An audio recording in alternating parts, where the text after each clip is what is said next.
L'élu local idéal, à mon avis, n'existe pas. Peut-être on va tendre vers la perfection. Pour moi, la question peut être analysée, examinée sous plusieurs angles. Est-ce qu'on va la traiter sous l'angle des compétences transférées ou simplement sous l'angle du profil, hein, de voilà, ce que pourrait être un élu local? Alors, sous l'angle des compétences transférées, je pense qu'on pourra avoir dans ce cas, au vu des compétences qui sont transférées aux collectivités territoriales, on va avoir à la fois un élu urbaniste, planificateur, aménagiste, spécialiste de l'éducation, spécialiste de la culture, environnementaliste, spécialiste de la santé. La santé, voilà, les compétences qui sont transférées en matière de santé du domaine ou des domaines. Je pense que ce qui serait plus simple sous l'angle du profil, c'est de dire, lorsqu'on regarde la liste des compétences qui sont transférées, on se rend compte que le premier constat, c'est de dire l'élu local qui doit exercer ces compétences-là doit être d'abord et avant tout un manager. Parce qu'il faut savoir manager tout cela, parce qu'on ne va pas dire que l'élu local va essayer d'être spécialiste dans ceci, dans ceci, dans cela, mais c'est de dire domaine par domaine comment l'élu doit s'entourer de compétences nécessaires pour pouvoir un peu, avec l'appui de l'équipe, parce que c'est d'abord l'équipe qui est là, c'est la gestion collégiale. L'élu doit mettre à profit, à contribution, son équipe pour pouvoir faire face à ces compétences-là. Donc, il doit être un bon manager. Il doit être aussi un bon entrepreneur. On ne lui demande pas de construire des murs, de poser des briques, etc. Mais par rapport à la manière dont les projets s'exécutent, se déroulent au niveau de sa localité, il doit avoir une vue très claire de ce qui se passe. Hein? Il doit avoir des idées, avoir cet esprit d'initiative-là qui lui permet, face à la modicité des budgets, parce que vous savez que le paradoxe que nous avons dans la décentralisation, c'est de dire qu'on a des demandes sociales toujours croissantes, grandissantes, et à côté de se rendre compte que quand même, il y a des budgets qui sont très très modestes. Alors face à la modicité de ces budgets-là, comment répondre à la demande sociale? Alors, il faut beaucoup d'ingénierie, il faut beaucoup d'esprit d'initiative, il faut beaucoup de tact, beaucoup de souplesse pour aller vers les partenaires et essayer un peu d'examiner tous ces nouveaux modes de contractualisation qui existent et qui permettent à la collectivité territoriale de pouvoir disposer d'une plateforme infrastructurelle assez large avec son budget très limité. Alors, il est attendu, enfin cet élu local aussi, homme ou femme, doit être un bon communicateur, hein, parce qu'il faut savoir rendre de manière très digeste les questions qui se posent avec beaucoup de complexité. Et je pense qu'aujourd'hui, on doit dépasser le fait de considérer la décentralisation comme un sujet uniquement d'experts. Hein. Donc la décentralisation, c'est vraiment un domaine très large, c'est un champ très ouvert où il est attendu beaucoup d'esprit, d'initiative de la part à la fois des élus que des citoyens. Donc, il faut être un bon communicant, permettre aux citoyens de comprendre sa gestion et savoir rendre compte de manière transparente la gestion un peu dédaignée. Parce que l'élu local, ce qu'il gère, c'est d'abord et avant tout les deniers publics. Et lorsqu'on gère les deniers publics, il faut savoir le faire avec beaucoup d'efficience, avec beaucoup d'efficacité et aussi avec beaucoup de pragmatisme et de manière très traçable. Je pense que ça, c'est quelque chose qui est essentiel. Il est attendu aussi, enfin, de cet élu local-là, qu'il soit vraiment, qu'il soit un bon père de famille ou qu'elle soit une bonne mère de famille. Pourquoi?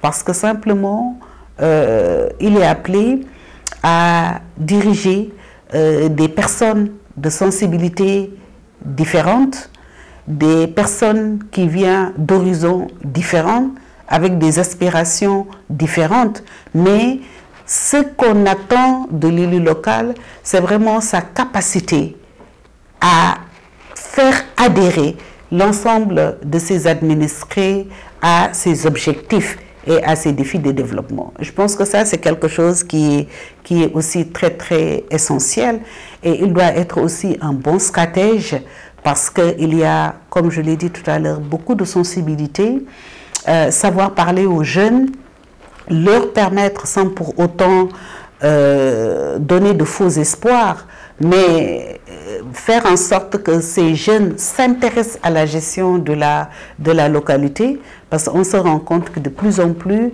il y a une certaine méfiance, il y a une certaine réticence. Les gens ont tendance à considérer la gestion des collectivités territoriales comme une gestion politique au sens politicien du terme. Or, je pense que ça, c'est quelque chose qui est essentiel. Donc, il est attendu de cet élu-là, au-delà du fait qu'il soit un bon planificateur, qu'il doit être un visionnaire, parce qu'on ne peut pas faire du pilotage à vue, on ne peut pas passer son temps à régler les choses toujours dans l'urgence. Donc, on doit avoir une vision assez claire de là où on veut vraiment amener sa localité en termes de développement. Donc, ça doit être une personne qui est très, très motivée, très, très engagée, et une personne au service de ses administrés et au service de sa communauté.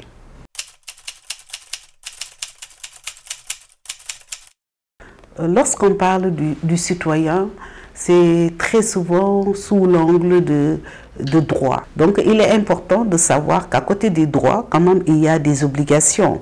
Je pense que déjà, si on est un citoyen très, je dirais, entre guillemets, politique, on est difficilement objectif par rapport à l'appréciation de beaucoup d'événements qui se passent au niveau des territoires. Alors ce citoyen-là, d'abord et avant tout, doit s'acquitter de ses obligations fiscales. Pour être un bon citoyen, il faut payer ses impôts et ses taxes. Et je pense que ça, c'est quelque chose qui est extrêmement important, parce qu'à partir du moment où on parle de ressources financières, à partir du moment où on attend beaucoup de choses des collectivités territoriales, il est important qu'on puisse aussi s'acquitter de ses obligations. Et je pense que cette obligation fiscale, c'est vraiment quelque chose qui est extrêmement important. Parce qu'à partir du moment où on paye ses impôts et ses taxes, on est en mesure maintenant de revendiquer un certain nombre de droits. Alors ce citoyen-là doit aussi se rapprocher de l'institution locale. C'est important. Parce qu'à partir du moment où le principe de la participation, c'est vraiment un principe qui est posé de manière très claire par le Code général des collectivités territoriales de 2013, et c'est important de noter qu'à partir même de 2013, la participation citoyenne a été érigée au rang de principe de gestion. Il est prévu et stipulé dans le Code général que toute personne physique ou morale peut faire des propositions allant dans le sens de l'impulsion du développement économique, social, culturel, environnemental de sa localité. Donc à partir de ce moment-là, il est attendu vraiment de ce citoyen cette capacité de proposition, parce qu'il doit être aussi quelqu'un qui doit impulser aussi le développement de par ses idées. Hein? Qu'est-ce que ça veut dire? Ça veut dire de manière très simple, lorsqu'il y a par exemple des activités de planification organisées au niveau des collectivités territoriales, ou bien lorsqu'il y a des cadres de concertation, que le citoyen doit quand même mettre son temps à la disposition de la localité. Ne pas seulement rester et attendre que l'information vienne vers vous, mais autant cette information doit aller vers vous, autant vous aussi, vous devez aller chercher cette information. Donc, ça veut dire qu'il y a cette notion de dynamisme. Donc, vraiment, le citoyen doit être quelqu'un qui est entreprenant, qui est aussi dynamique, qui est aussi altruiste, capable de pouvoir partager, gérer, donner ses idées, faire profiter sa collectivité de son expérience. Donc je pense que ça aussi c'est quelque chose qui est essentiel de la part du citoyen. Avoir une très bonne participation au niveau de toutes les instances de concertation, de discussion et de dialogue, que ça peut être au niveau des conseils de quartier, ça peut être au niveau des organisations communautaires de base, ça peut être au niveau des associations de chef de village, hein, parce que aussi quand même le chef de village, au-delà du fait que c'est une autorité administrative, c'est quand même un citoyen, parce que quand des choses se passent, ça se passe dans un premier temps au niveau des villages ou dans les quartiers. Je pense que ça aussi c'est quelque chose qui est essentiel. Ce citoyen doit être vraiment une personne engagée, capable de pouvoir contribuer à l'action de développement de son territoire. Donc je pense que ça c'est vraiment aussi des attributs que le citoyen doit avoir pour pouvoir mettre son expertise au service de la collectivité. Parce que l'expertise, ce n'est pas seulement des diplômes. L'expertise, c'est aussi des compétences, c'est aussi des aptitudes, quel que soit le domaine et quel que soit aussi son secteur d'intervention.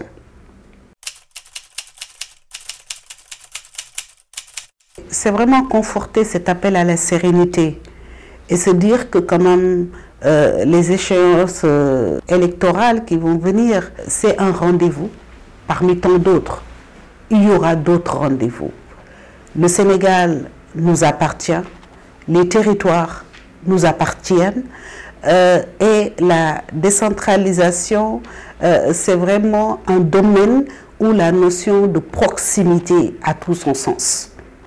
À partir de ce moment-là, les personnes qui habitent sont des voisins.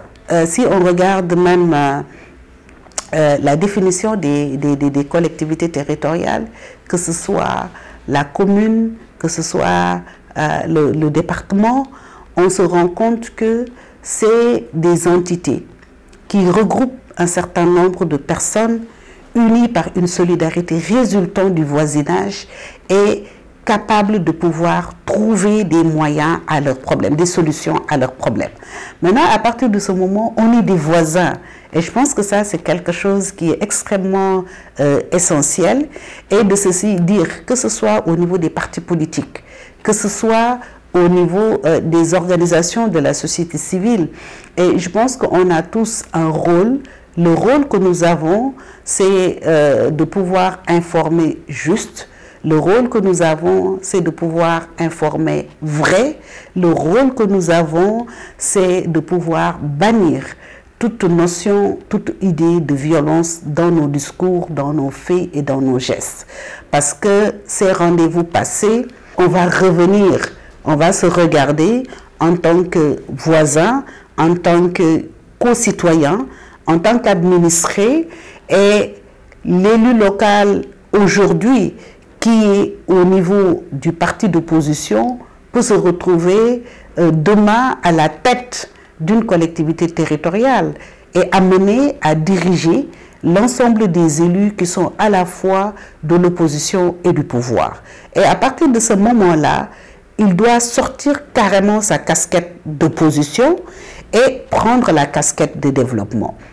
L'élu local aussi, qui, au niveau d'un parti, du parti au pouvoir, demain peut se retrouver à la tête d'une instance et avoir à la fois ses collègues du parti au pouvoir et d'autres organisations. Donc, il est important de se dire, quelle que soit sa position, à partir du moment où on dépasse les élections, le véritable rendez-vous, c'est le rendez-vous du développement. À partir de ce moment-là, il n'y a plus de parti politique qui vaille. Ce qui est essentiel, c'est l'intérêt général. Ce qui est essentiel, c'est l'intérêt communautaire. Ce qui est essentiel est se mettre à la disposition ou au service de ses administrés.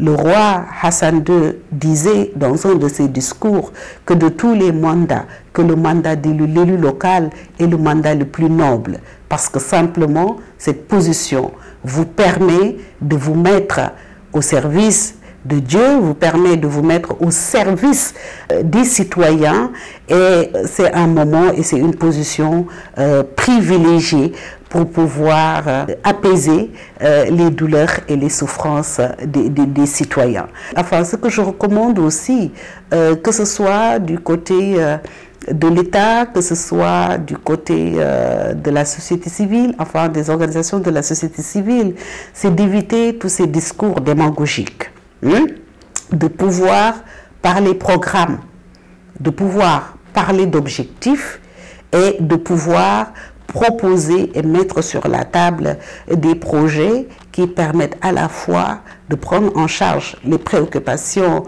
des administrés et à la fois de pouvoir créer des emplois, de stopper, pour nous permettre de stopper cette vague d'immigration, de donner à tous ces jeunes qui sont là, de tout donner à tous ces citoyens sénégalais, hommes et femmes, de se dire qu'il y a une chance au niveau du Sénégal, que le pays nous appartient à nous tous. Les générations passées nous ont légué un pays formidable et nous avons ce devoir de pouvoir préserver ce pays-là afin de pouvoir le transmettre de manière très honorable aux générations futures.